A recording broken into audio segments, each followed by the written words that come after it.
Hello, my name is Pamela Lipscomb. I am an assistant principal at William E. Waters Middle School in Portsmouth Public Schools. Thank you for joining my session, Marketing and Fashion Design Makerspace.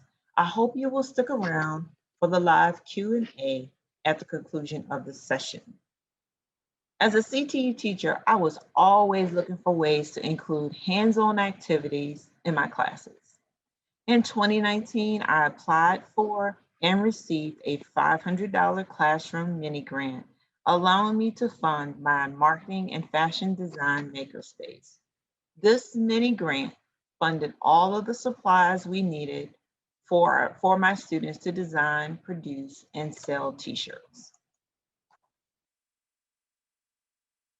The goals for the session today include increasing student engagement in CTE classrooms, encouraging student creativity, fostering collaboration and teamwork, and sparking an interest in entrepreneurship. When I think about creativity in the classroom, I think about this gentle reminder. Tell me and I forget. Show me and I may remember. Involve me and I will understand. If we examine the makerspace, this is exactly what it is.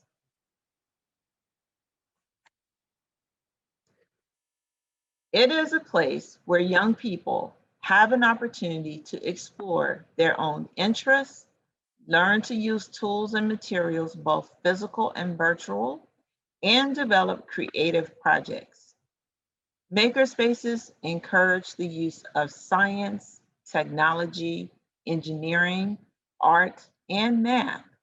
Some of the skills that are learned in the makerspaces can pertain to electronics, 3D printing, modeling, coding, robotics, and even woodwork. Today's makerspaces are being utilized as incubators and accelerators for business startups. When I was in school, junior high and senior high was a part of my school experience. Career and technical education was called vocational ed, and along with our vocational classes, we had a lab where we learned and practiced cooking, sewing, art, and shop or woodwork. I want to stress that learning experiences like these are important for all students and not just some. That includes that group of students that plucks your last teacher nerve.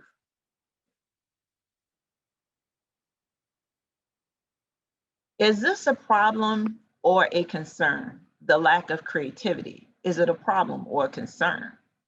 If you would have asked me pre-pandemic, I would have said concern. During and moving into post-pandemic, I will say the creativity divide is a problem. Here's the problem as I see it. We know that students in some schools, from some homes, and from some neighborhoods don't get the same level of exposure as other students. As educators, it is up to us to bring all the students along.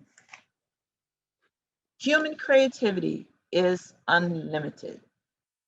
It is the capacity of humans to make things happen which didn't happen before. Creativity provides the key to solving our social and economic problems. Just think, what if there was no Amazon, no Apple products, or no Super Soaker? All of these ideas, products, and companies were the brainchild of people who were allowed to use their creativity. Let's remember that part of the goal of education is to prepare students for a world beyond what they see now. I love this quote by John Lewis. If not us, then who? If not now, then when? So now let's move on to the process. First, students were placed in cooperative learning teams. I use smaller teams that seem to work best for projects like this, no more than 3 to 5 students. If you use this project in your classroom, I highly suggest that you do not start it at the beginning of the year. Take some time to get to know your students and how they work individually and collaboratively. If this is an activity that you plan to use for a summer program or an after-school group, create activities or surveys that will help you get to know your students before placing them in groups. Once they are placed in groups, I highly suggest that you use processes and roles for your students. What you see on the screen here is a role for each person, each group member. The roles here are only suggestions and can easily be combined to best fit your needs. I want to point out that the teacher is the facilitator, and it's not possible for the teacher to handhold doing this activity. There are a lot of moving parts. The teacher's time and skills will most likely be used for design and production. This is a very large project, and it may be a good idea to have your teams create a team agreement or a charter. This way, everyone knows what the expectations are and they have a process in place when problems arise. This slide here just includes all of the tasks that the teams were asked to do. Creating a rubric is highly recommended. Let me say that again. Creating a rubric is highly recommended. This will let students know upfront what a or work that deserves 100 looks like.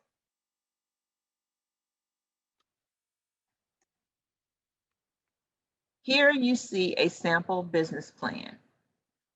Don't feel like it needs to be overly complicated because it doesn't. If it looks too much like work, the kids are less likely to complete it. A business plan is a written document that describes your business. It covers objectives, strategies, sales, marketing, and financial forecasts. A business plan helps to clarify the business idea. The same goes for the marketing plan, and as you can see, I made these student friendly. Have the students think about how the customer impacts the product. They have to understand that businesses are in business to make money, which means you have to appeal to your target audience in order to sell products. The Cricut Air is a cutting machine similar to a printer. This was the main tool that we used in this project. The Cricut Air works with a computer. We create or design an image in Design Space on the computer, and then it sends it to the Cricut to print. The Cricut prints paper, vinyl, fabric, foam, sticker paper, faux leather, and much more. As you can see here, another tool that we use is the heat press. Currently, there is a new Cricut on the market. The current Cricut costs around, this is the current Cricut Air Explorer 3, costs around $300. So you may be able to find a brand new or a gently used Cricut Air Explorer 2 much cheaper. The heat press, which I ordered on Amazon, costs around $160. This project can easily be done in a marketing, a business class, or as an extension, as I said before, for some other business class. The main idea is to get kids to explore their creativity and how they could possibly start their own business. There are a lot of other resources online that you can view to learn how to use the Cricut so you will be able to teach your students. You want to make sure that you have a good understanding of the Cricut Design Space, font, Cricut materials, and tools before you try to teach your students. Pictured on the screen are some of the additional materials and supplies that we use for this project. Why fashion? Fashion is becoming a more customized industry. Designers are giving customers the opportunity to create their own style using their brands. People, especially teens, want to be expressive. Everybody has a viewpoint or an interest.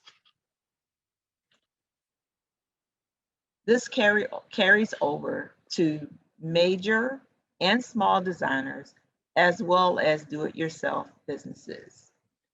This is where the Cricut comes in. It allows you to create custom designs without making a huge quantity. At the bottom of this slide, you can see this is what Cricut Design Space looks like. This is a shirt that was created using Cricut Design Space, and these are other examples of personalization using the Cricut.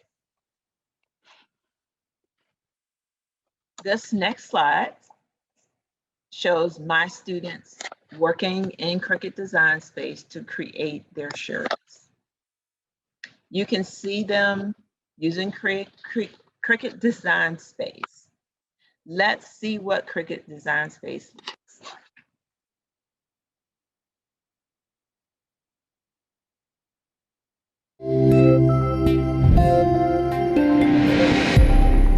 In this video, we'll give you a quick overview of Design Space, the free design app that comes with every Cricut machine. The main workspace in Design Space is called the Canvas. On the Canvas, you have access to features that let you edit projects, create new ones, have fun with type, and so much more. You can use Design Space on a computer, tablet, or phone when you're connected to the internet and even when you're offline. Before you get started making, make sure to activate your machine. You'll be prompted to download the Design Space app and sign in using an existing Cricut ID. If you're new to Cricut, you will create a new one. Always make sure you've selected the machine you're using from this drop-down menu. That way, you'll be sure to get the projects and features that are compatible with your machine. You can browse for projects here. Ready-to-make projects allow you to either make as is or customize to your liking. Either way, Design Space will always tell you what to do next. To design from scratch, browse images, fonts, and shapes. Search using keywords. Filters might come in handy too if you're looking for something specific. And there's even an option to upload your own artwork. As you create projects, be sure to regularly save your work and give it a memorable title. Every time you sign in to Design Space, you'll always find something fresh and new, not just from Cricut, but also from members of the Cricut community just like you. The best way to learn is to just get in there and have fun.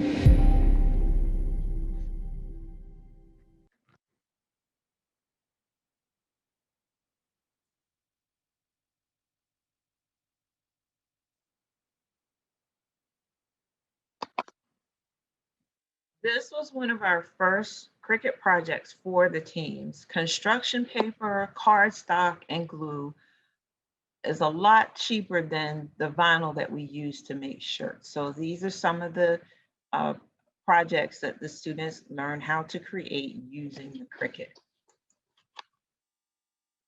As you can see, I put the students' paper flowers to good use in my current office, along with some other wall hangings created by the Cricut. Let's look at how another teacher uses the Cricut in her classroom.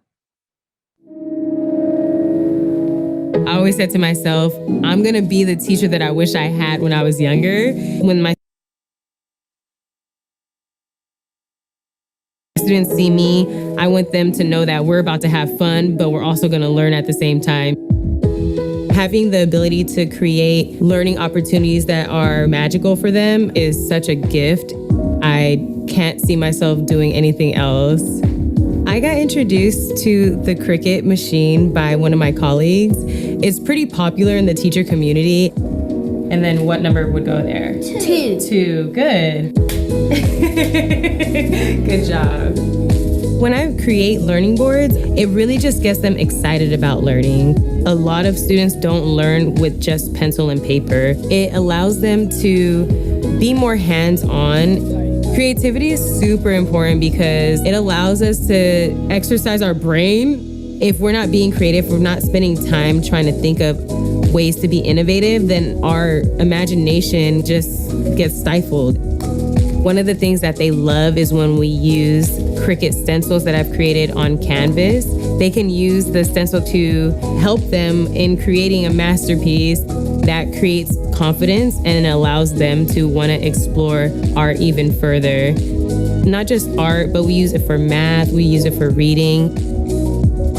When they learn that I create things on my own, they kind of get inspired and they're like, wow, Miss Campbell can do that. I can probably do that too.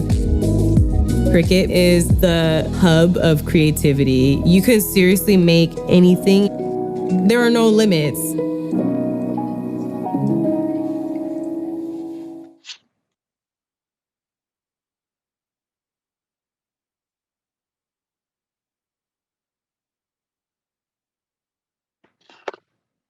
These are some of the t-shirts that were designed and created by my students. As you can see, they are very proud of their products. Students in my class and staff members in our school got to vote on the best designs. Those were the designs that were duplicated and sold to students and staff for $5 each. Here are some of the other designs that were in process in terms of turning them into shirts or sample shirts. Thank you for joining my session today. You will automatically be awarded points for attending this session. At the end of the conference, you will receive a digital certificate noting how many sessions you have attended.